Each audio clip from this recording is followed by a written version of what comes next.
Welcome to the Iwaku podcast, everyone. It's November this month, so not a lot of things going on, but it's a big gaming month again, but all the good games have been released, but we'll talk a little bit about that later. For right now, the main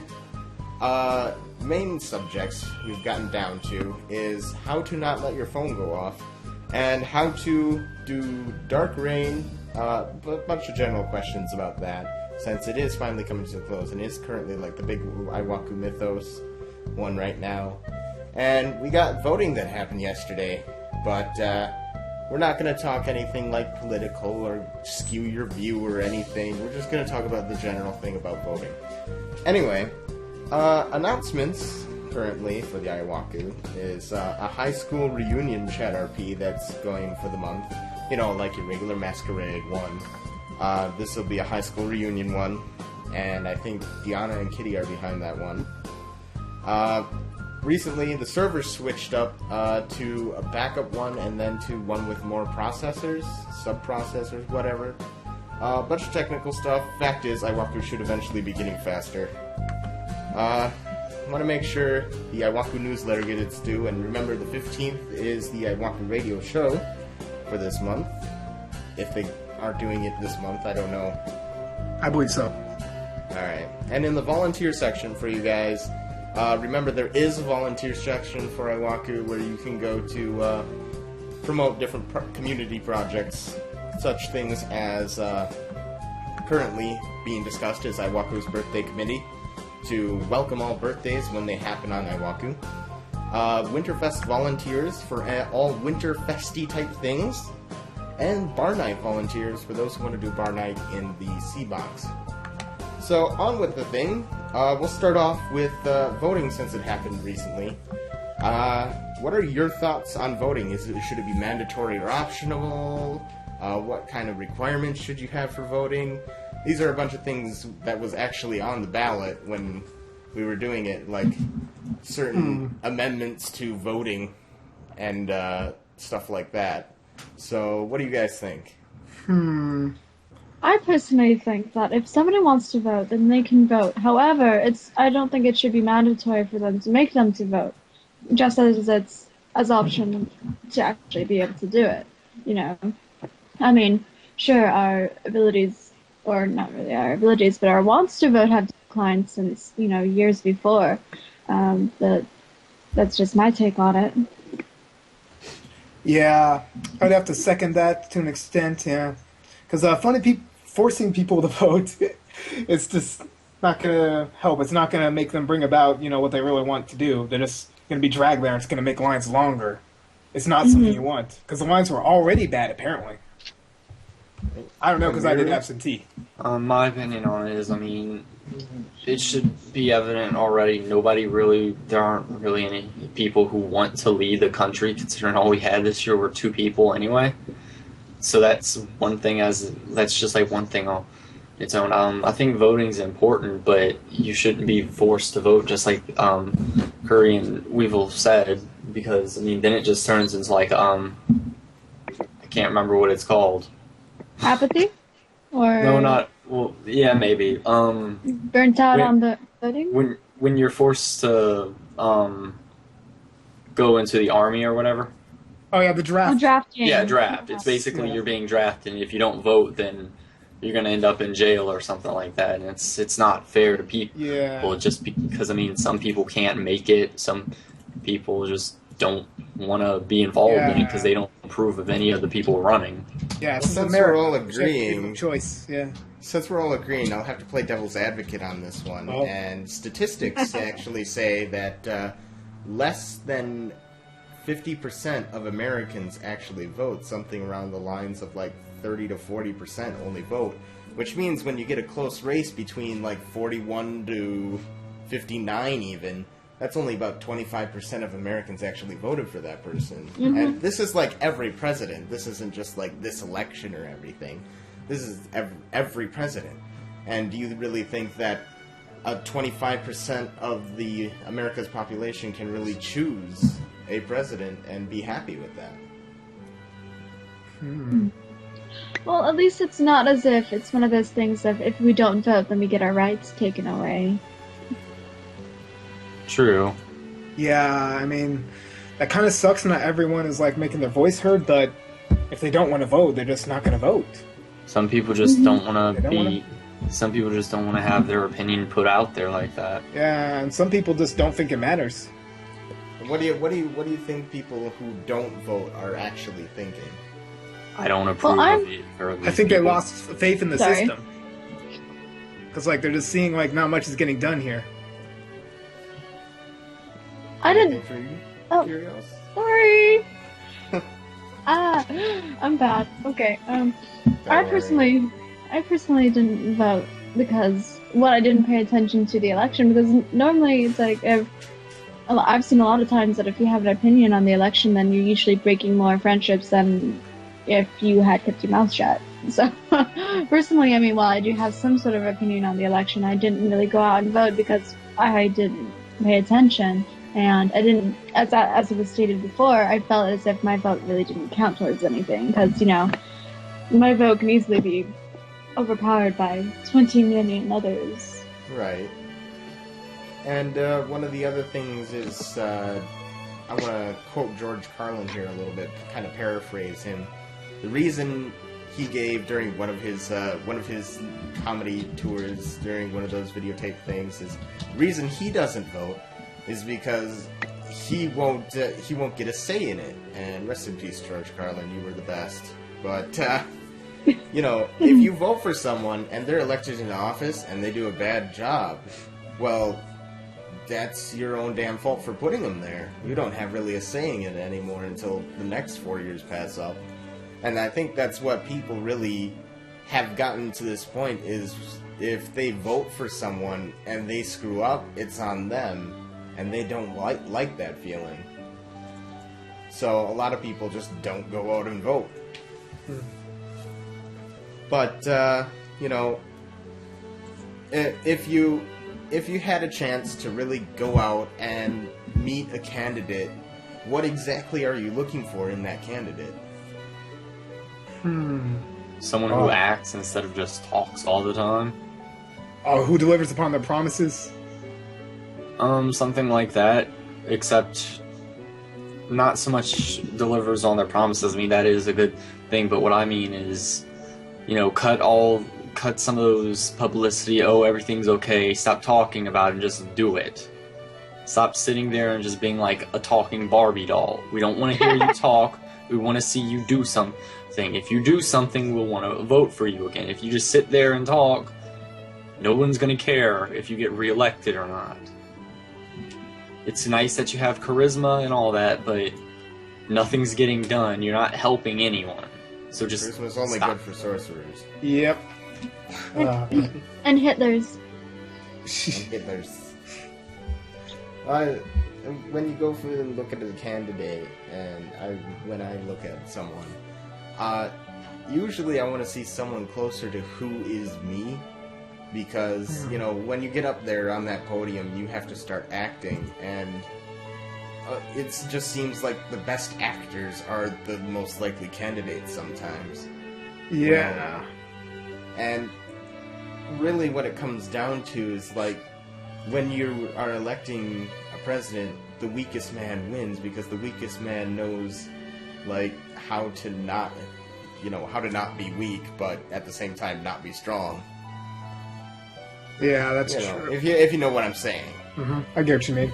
As for me, yeah, I would look for a candidate who shares kind of similar beliefs, or at least, hopefully, care Yeah. about the issues I want to see addressed. Like definitely jobs. That's an obvious one. Things like that. It's definitely an obvious one. I think that was So, in all the debates that I've seen on television. That was the primary focus, the primary subject. Everyone wanted an answer. What are you going to do about jobs? yeah, it's just really impossible to get a job. At least out here it is. Nevada, it's bad. Oof. So what do you look for in a candidate there, Curios?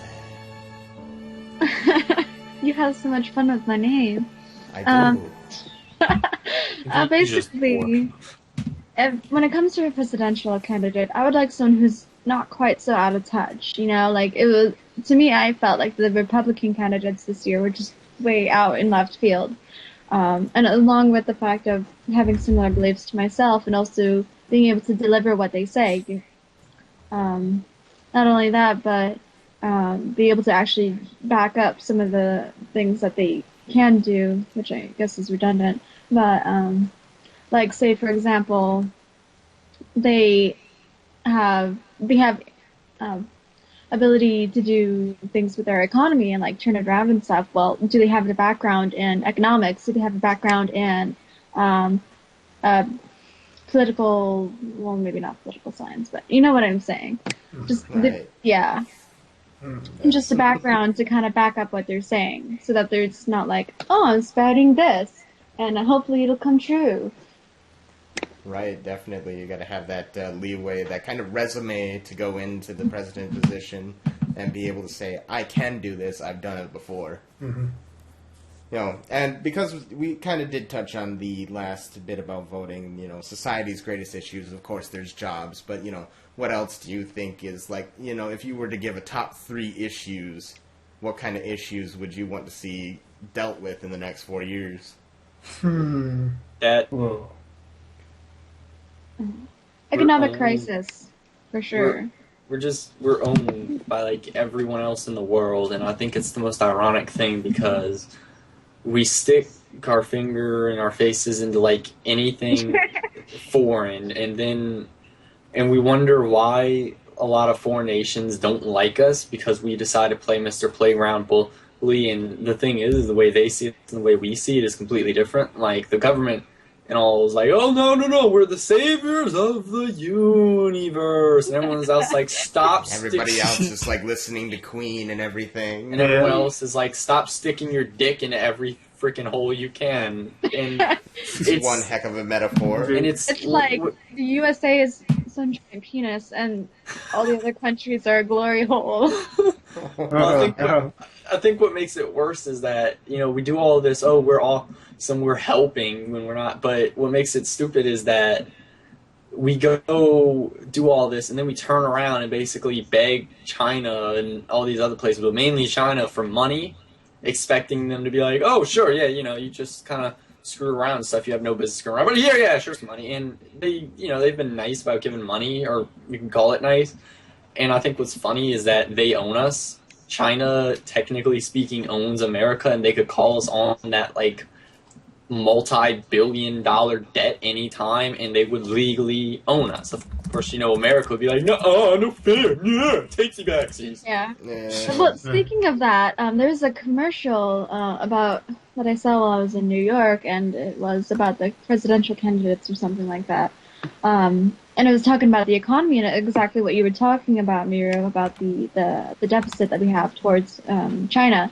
And it had this entire college room, and it had a giant screen. And what it was displaying was how all the great societies had fallen, and one of them was the US. Yeah, that one. And at the end, yeah, and it was saying that that eventually China will own us, and then that they will be the next biggest society and stuff like that. And it's like, they won't fail, they won't crumble, as long as they've got the little pet pocket of money. Yeah, I'll say this about that commercial, though. That commercial was pretty damn racist. Yeah. Well, historically speaking, China has been a very big power back in the day, and, you know, them getting back that power isn't a long stretch, and them losing it isn't a long stretch after that either. Mm-hmm. Because, you know, power shifts consistently. Yeah. Mm-hmm. I think the other thing... And we've just held on to it a little bit too long. Like, you know, we're the new Roman army. We've held it on for long, and we don't know how we're going to lose it. We've had Well, our we golden know. age. It's crumbling. I think Oh, yes. I think the other funny thing is that this is kind of doesn't really matter anymore, but I think with the whole election thing, you see how it's gone from like actual politics, you know, debating over a topic, to basically name calling. And I think one of the things that just made it really stupid is if you looked at the Obama commercial they did for it, the political campaign, the Big Bird thing. Mm-hmm. Just because, oh, he said something about Big Bird, let's use it against him. And it was the dumbest thing because it was basically just making out to look like Big Bird was this evil corporation leader or whatever, and it was the most desperate thing I've seen. Yep. Oh, jeez. Like, Yep. A lot of people get desperate. Yeah, but back on the subject. Oh wait, do you have more to say? no, not really. I think we covered like Miru's big issue would be Okay. our revamping of the foreign policy. Yeah, mine would be I think education. You've noticed like we've fallen behind in science and math, and it's just Falling behind a lot. yeah, and the cost of attending college is just ridiculous now. It's way more than our freaking ancestors paid.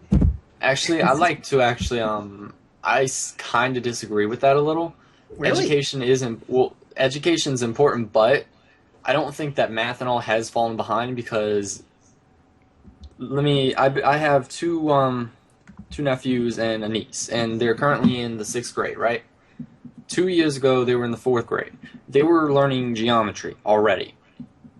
Geometry as a common class. Keep in mind, I didn't learn geometry until I was in I think the 9th grade, and that was with honors classes. So technically speaking, the 10th. And I think colleges. Yes, those are definitely getting way too expensive. But Well, Mira, what it means to say that's overall. It's nice your family, your relatives are doing good, but no, it's not to say as a whole. it's everyone in the school. It's not like a private school or anything. It's a public school, and everyone in there is learning this stuff. And that's not counting honor classes because they usually take a grade level higher than what's the normal. This is a common school. It's not just my family. It's everyone in there. And Overall, I'd have to say, public schools, even though they're teaching all this stuff earlier on and everything, the problem comes from when it gets down to facts. Everything is just too easy.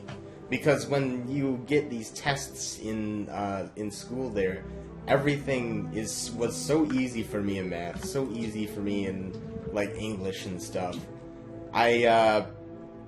I just couldn't see a point to actually doing anything, but there were lots of other kids struggling in there. And their solution seems to be to keep dumbing down things until we look smart. Yeah, but we've fallen behind to 25th in math and 17th in science in the world, actually, Miro. And can you even name that many countries that are in, first world? Off the top of your head? Not really. the one thing that's worrying me about the way the education system is going, though, is that it pretty much just goes back to what I said, like, they're learning stuff earlier, and I think that that's America kind of screwing itself over, because when those kids grow up and start looking for jobs, they're going to know more, which is not, it's basically, it's going to make the current generation, let's just say we're the current generation, it's basically going to make us obsolete, which means I think what's going to happen. Keep in mind that when the next generation comes along, which is, how old is your niece and nephew? Right now, I think they're like 11 or 12. Can't remember. So they're about 10 years behind us. So when you think about it, by the time they get into their massive career job and everything, we're going to already be pushing towards retirement. So we don't need to fear these. No. Well, we just need to make sure they can actually get to those jobs and make sure they can get to these career jobs that will turn us around. Well, wait, if it's in 10 years, though, we're like in our 20s. We're going to be 30. That's nowhere near retirement. No, career jobs. Yeah, we're talking retirement. Dude, career jobs is the job you're going to end your life with. Yes.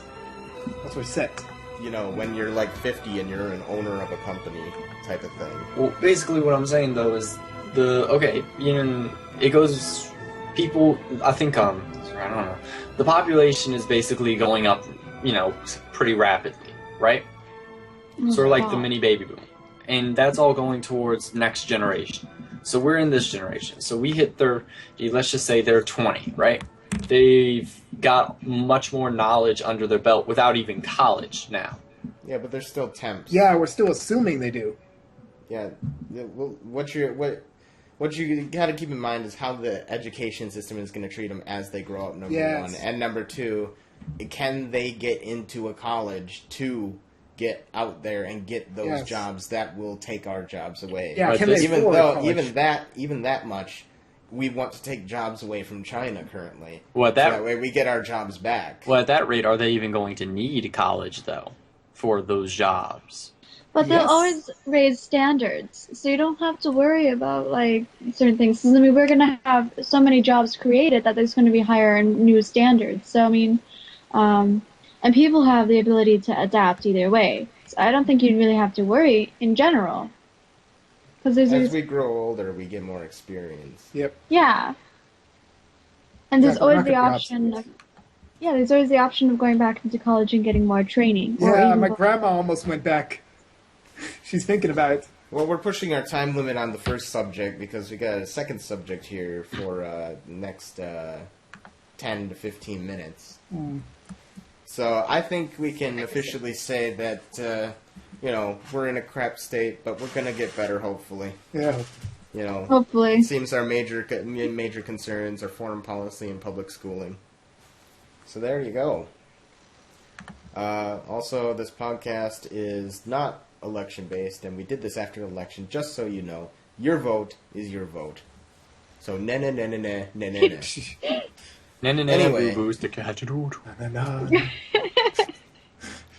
Anyway, we're going to go on to the subject, more Iwaku-based, Dark Reign here. Now, Dark Reign is part of the mythos, which started off a long time ago, back on Pro Boards.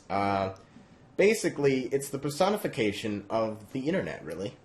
And Iwaku is the main hub of all these stories that happen with our internet personas.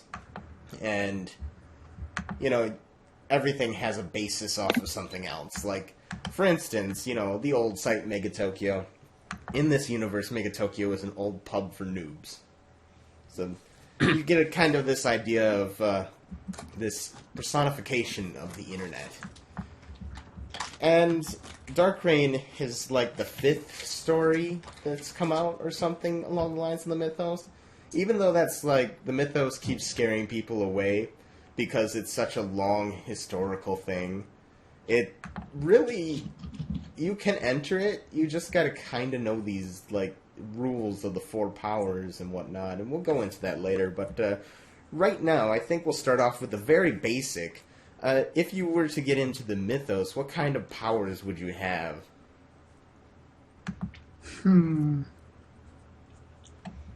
Especially for you, Weevil, since it's like, you used to have a character. What kind of powers would you, like, currently have? That was a long time ago. That was like a It mid-war. was a long time ago. That was when Gabe was here, I think.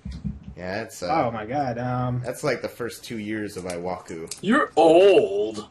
Oh. Boy, don't you call me old. Anyhow, I would have to say probably like a super endurance will be one thing, definitely. That Like a would really Ooh, enduring endurance. character. Yeah, it can tank. So you'd be Take left all with the 1 abuse. HP. Yeah, I'd be the invincible plastic man. And maybe for a more offensive thing, I might have like freaking a little bit of time manipulation. I know that doesn't seem like that makes that much sense, but back in the day I had this Pulse organization, right? That was my main thing. Like I on see. Insanity. Yeah. We mostly dealt with like dimensions and time and shit, so that's how I figure it would make sense. So Superstar Waterville then? Yep, pretty much. What about you, Merle? I was sort of, kind of in the Dark Reign mythos at the very least, and I think I was going to do the legacy thing, but just didn't exactly work. Oh, My- Legacy's not Waku though, but True. My character didn't really have any powers outside of, oh look, I have kitty ears, I can hear stuff, and oh look, I can like scale buildings semi-decently sometimes. So I mean, I don't really like having too many superpowers for the most part, but just kind of have those not above average things and just athleticism, Yeah, just keeping up with all the superpowers being tossed around. pretty much. So what about you, Curiose? I don't know. I haven't really looked at it. Jeez, but I did join one mythos, but jeez, I can't even remember what those were. Be nice. Way back in the day. Everybody has their own, style of powers, Iwaku has always had this openness to powers and whatnot, so long as you made them within the level of each other. I don't know. I'll think on it. Alright, we'll continue on then to what the 4 powers were, and that was confluence, was basically putting rules where no rules were, and there was reality bending. Those were the first 2 powers that came out. And that was confluence being the rule one, and reality bending being the one where you did things that didn't exactly make sense.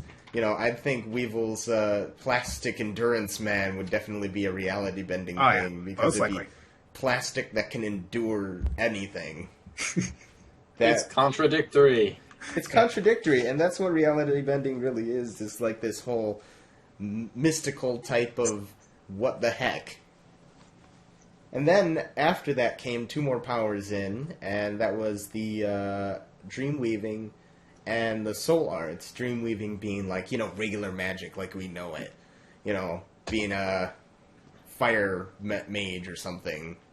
And then soul arts was basically Porg's big thing, which was a access to the soul to use as a engine of power. And overall, it all developed into this nice balance of 4 powers. And what do you think your powers get put into in subject? Like we already explained, Weevil's plastic reality bending, but what about your time powers? That sounds like they might fall under the magical ones. I think it.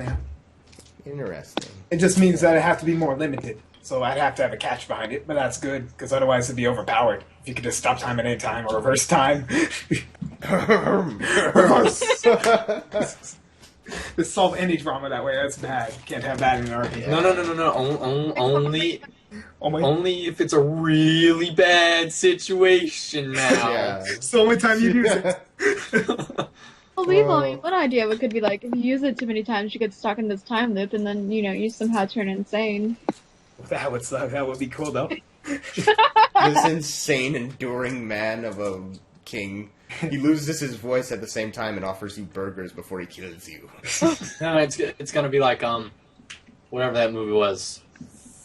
I can't remember what it was, but if he comes up behind you and if you scream, you get your throat and mouth stuffed with burgers and you choke. Oh, dead silence. Dead silence. Alright, so Mira, what do you think your powers would fall under? Because I have a guess. I don't know. I would think it's confluence, because you operate off of a set of rules that you have, and even though you're not emitting a confluence field like Asmodeus' character does, you do have these set of rules, like you can physically use your claws to climb buildings, or you can physically run faster. But you have limitations to these as well. So I'd assume it falls under the confluence. Let's just go with that. If you were able to transform into a big kitty, then I'd call that soul arts, but... Have you come up with any sort of power? Kyros. Kyros. Every time. Damn you. No, but as I remember, I think I vaguely remember some of them that I had in Shattered. One of them was regarding a mushroom, I think, and the mushroom, I think supposedly was some sort of deity, and my Curry character couldn't separate herself from that thing for very long before she got insane and eventually died. I don't remember. I'll have to look. Sounds like some sadistic Alice in Wonderland. Yeah. Sounds like LSD, fool. Mushroom for mushroom gut. Oh god, I'm sure. Yeah. So I'd call it something like a soul arts thing, since you're kind of linked to this Yeah. mushroom. That sounds fairly familiar with Pyrogeth having a link with Pyroko that was basically soul arts, and if they got separated, they could separate and live as 2 beings, but their powers were drastically cut. But if they were together as 1 being, and you killed one, the other one would die too. Mm. So it was kind of a weird set of circumstances, but I fixed that and I became OP, but then chaos was thrown at me, but that's okay. So, how is Dark Reign going so far is what I have written down, but Miro wouldn't know that. He's kind of very dead. I am very, very dead.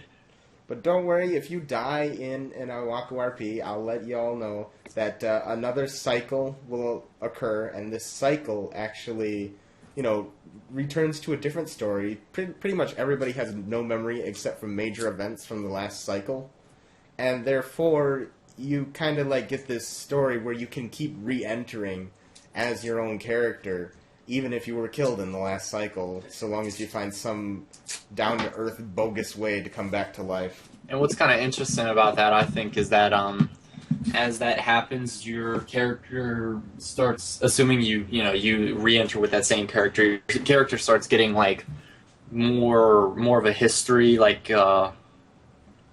you keep going through the cycles and you get this history built up that just keeps stacking upon itself, and it becomes a major thing. Yeah, hence the mythos. The mythos is basically the word to describe everybody's histories and everybody's cycles. Pretty much. So, as far as Dark Reign goes, since I'm the only one still alive in this group... Not for long. Oh, probably not for long, no. Currently, the Dark Reign has been going on for quite a while now, 2 years or something. And we've gotten to this part in it where we're going to the final battle. You know how it gets. We'll go to the final battle, play your epic songs. Everybody's got their own boss fight and everything. But, like I said, they threw chaos at me. That came out of left field. And he's one of the biggest OP guys ever. So OP. So, yeah, so he's gonna... So it's overpowered versus overpowered, and nobody knows what's gonna happen. But I got a kitty with me, so we're good. No, kitty. I'm sure Kitty will take total offense to that. Oh, I have offended. I have offended. Letters. I have offended her very existence. All right. When it comes down to it, I'd really like to see some people really get their characters, finished up in Dark Reign, because it feels like a lot of characters haven't really been able to tell much of a story because everybody's just kind of been led by Osmodeus a little bit. Some of them got a lot of real life stuff going on, like Archie, but I think other than Osmodeus, Grumpy had his character in it for a while, his main character. He was a zombie guy, but he got killed off right before Miro got killed off. And he, myself, Osmodeus, and I think a little bit of Tegan and Jack were the only ones that really felt like we had our own story to tell, rather than just follow Osmodeus around. And, these are the people that are still left in the RP. So I think when you go into these cycles, you gotta have your own subplot with you when you go in there, so that way you have something to do while everyone's doing something else. So what kind of subplot do you think you guys would enjoy seeing for your own character in a Iwaku mythos? That's a hard one. Heavy. I think in Dark Reign, the way I was going is that my character didn't necessarily have his own subplot, but it was very heavily connected with the subplots of other people. For the most part, it was connected with Orion's, or was going to be, and from that point, it would kind of establish a history with them. Because during the RP, he just wasn't sure what he wanted to do. Yeah, I think mine would it'd have to be something with what's the name for it? I'd probably have to figure out for the individual RP itself, but probably something involving Pulse, because that hasn't been dealt with in anything in ages. Not since Old Iwaku, not since Gabe was here. Something about It'd that. be nice to see a return of an old group. Yeah, but the problem is none of those members are in there. None of the old members, that's the problem. There's a few members that I haven't seen for a long time. Mainly, the one I keep, remembering often is Aki and LZ. Oh yeah, I remember them. Yeah, because I always made fun of their name. Aki and LZ on Radio 6-7. Like twins. Pro. But now I got Kyriose. Kuriose. Oh my lord. You guys are crazy. Oh jeez. What I had going on in Shattered was like Curios had like this little mushroom thing, and like the mushroom itself was like some sort of weird sadistic little deity thing, and it wanted to control the world. And so basically Curry was just this whole parasite, not really a parasite, the host for this parasite, and yeah, pretty much preached its religion to try and get new followers, which would pretty much just be new hosts, so that the mushroom could take over the world. It's pretty interesting. Like I Yeah. said, you know, the whole Alice, sadistic Alice type thing. The caterpillar's on his mushroom and he's speaking little words to your character. And Oh, yeah. We'll take over the world, or I'll be annoying. Like sweet mushroom nothings. Mmm. Oh, la la la la. I got some advice though, you know. You should check out this guy Mario. I hear he likes mushrooms a lot. Yeah. Oh really? Really? that. Okay, I think I'll get Fudge. Does he like to make some mushroom stew? I hear things get steamy. Oh. Oh, mushroom stew. I'm reminded of Minecraft all of a sudden. But speaking of games, we got some games that are doing some preview and stuff. You know, Miro's going to love the first one I'm going to bring up because he's got a lot to say about it. Halo 4. Oh, yay! Okay. I'll let you two go first. All right. So Halo 4, I saw that thread up in there, and I saw that Grumpy actually gave a pretty good review of it. And, you know, he's been a fan since the Halo franchise first came out, and I've kind of been on and off with it myself. And I haven't exactly gotten a chance to play with it, but, you know, they kept to a formula that was already proven to work, and they mixed some things up a bit. You know, kind of like the transition between Borderlands and Borderlands 2. So, I think, you know, it's going to do well, but there are some cons, and I'll let Miro cover those. Okay, Halo 4 was created by a different company, Bungie. Made the last 3, and this time I am not exactly sure why, but 343. they decided, I'm not sure why, but they decided to let a new company take the reins. Now, the concept of Halo 4, I mean, originally it was like, okay, cool, you know, they're making another, but no one really knew what to expect, because it's a completely new company, so they could take any number of approaches to it. But, so at first, you know, I was really hyped about it. I was like, oh, you know, I wonder what they're going to do with the story, because let's be honest, the endings to, like, the last 3 kind of sucked. Maybe not the first one, but the second one was awful, and the third one, I have no clue what it was, because I haven't played it in forever. Anyway, but I think the first thing that ticked me off is the way they presented the first trailer for it. They show off this new shiny toy in the form of the Mantis, which is basically, it's like an OP looking mech. I haven't played it, so I'm not sure if it actually is, but from the impression I was given at the trailer is, oh my god, that thing is ridiculously overpowered. Could be wrong about that. And the first thing is, honestly, it just doesn't look like it belongs in the Halo universe. It looks like it's something out of like Metal Gear. But, you know, that's something I could avoid if it weren't for the way they presented it. The trailer basically has it, you know, murdering pretty much everyone. And then at the end, it cuts into it teabagging a player.